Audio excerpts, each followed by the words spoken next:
Sa number 5, pulis patay sa bypass matapos mabuno sang subject sang operation. Duha pagid ka pulis na mabun-an sang iloy sang subject.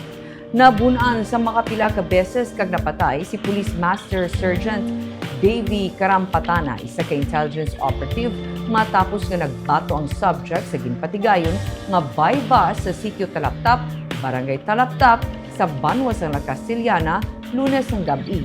Ang iloy sang suspect ang nagkuha man sang patalom kag nagbulig-buno sa mga pulis, rason nga napilasan ang Deputy Chief sa La Castellana PNP nga si Captain Jose Michael Muñez kag si Corporal Gerson Buache. Ang Police Regional Office Negros Island Region, subong Martes, Mayo 12, ang naghatag sang medalya ng sugatang magiting kay Muñez kag Buache. Ang subject na ginakilala kay alias Edward, 41 anyos, ang naturuhan sang pulis kag karon confined sa La Castellana Rural Health Unit. Detained naman sa La Castellana PNP ang iloy ni Edward nga si Delia, 68 anyos.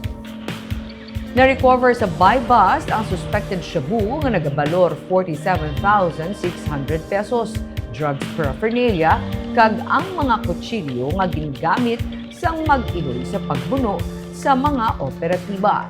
Ginsiling ni Police Major Romulo Hepilango, ang hepe sa La Castellana PNP, kaso nga murder kag pagsupak sa Republic Act 9165 o ng Comprehensive Dangerous Drugs Act of 2002 ang ipasaka bato kay Edward. Sabtang kaso nga frustrated murder ang pag-aatubangon ni Delia.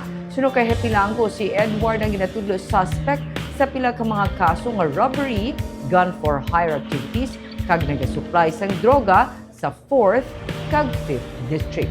Ikaduha na ini nga beses nga may napatay nga pulis sa bypass operation sa Negros sining na tuig.